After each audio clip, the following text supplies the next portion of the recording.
Hey friends, happy Wednesday, the 8th of May. It's nice to be with you. I'm Father Bill Hill, priest at Holy Spirit Catholic Community in Rock Springs, Wyoming.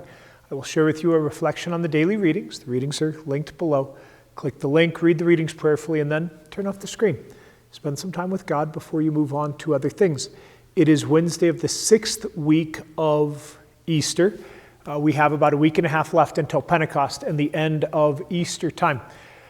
The 40th day of Easter is traditionally the day of the Ascension. That's tomorrow. In the United States, the northeast part of the country, so the church provinces of New York, Philadelphia, and Hartford, Connecticut observe Ascension tomorrow, and Nebraska observes Ascension tomorrow. Everybody else, it's Thursday of the 6th week of Easter, and Ascension is going to be on Sunday. So you will be getting me just with regular Easter readings tomorrow, just as a heads up and an FYI on the geography of how that works in the United States these days. Please be praying for seminarian Lee Noel, who is going to be ordained a deacon on Friday. He was with us spring of last year. Keep Lee in your prayers if you would. We have a reading from the Acts of the Apostles and John's Gospel today. We hear about Paul in Athens, and I love this passage. I mean, there's always so many great things in the Acts of the Apostles, but this is a solid swing and miss from Paul. And so often Luke presents the great, glorious things that Paul is doing and the way that he's living in the power of God's Spirit.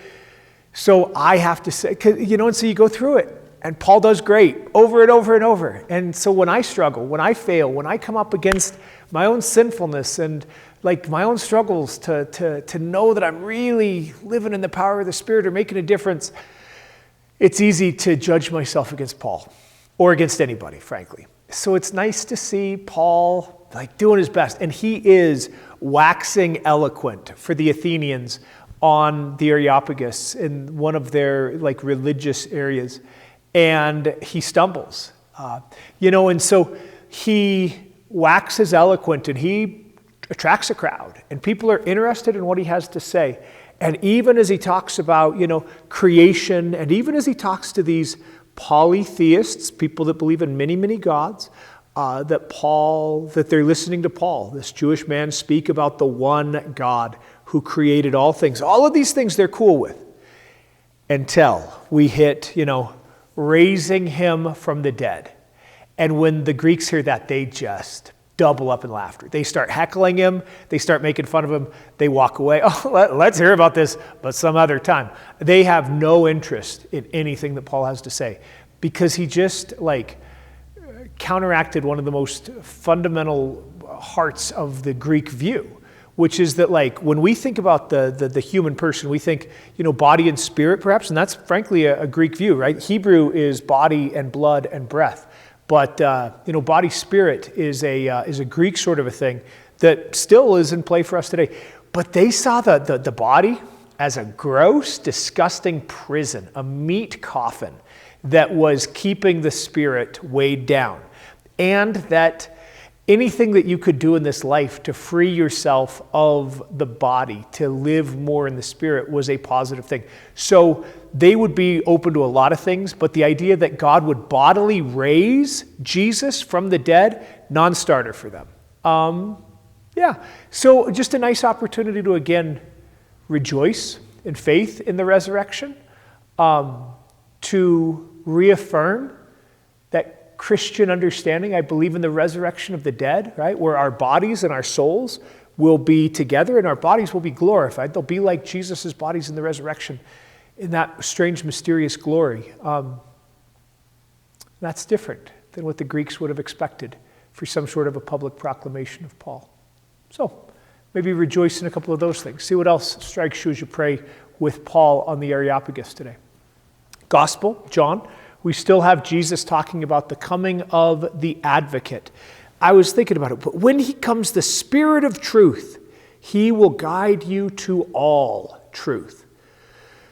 And if you've been praying with these reflections for a while, you can hear the tension that exists within me and within the reflections of the community that I know is so important, that's present, behind all the words in the scriptures, but also the value that we place on church community as Catholics.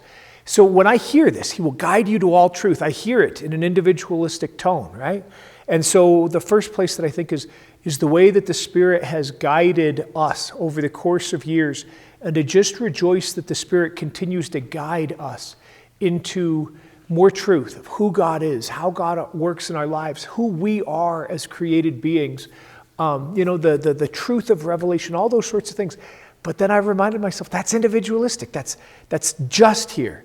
And this is also a communal dimension, that the Spirit is guiding you. Jesus is talking to the community, to the disciples, which is us. The Spirit will guide you to all truth. And the way that the Spirit continues to guide the church, and the way that we as church are discerning and growing and doing our best to receive well the truth of the gospel and hand it on to the next generation, and to accept all of the challenges of the present age and allow the Spirit to guide us into all truth. This is not easy, but it is part of living in the Spirit. How about for you? When you read this, what do you need to pray with? Individual, communal, a little bit of both? The Spirit who's guiding us into all truth? The Spirit will glorify Jesus, take everything from Jesus because he comes from the Father. Enough of me. Plenty there today. Both St. Paul and John's Gospel. What jumps out at you as you pray with those scriptures? Read them now, and then turn off the screen. Spend some time with God. Happy Wednesday, y'all. God bless.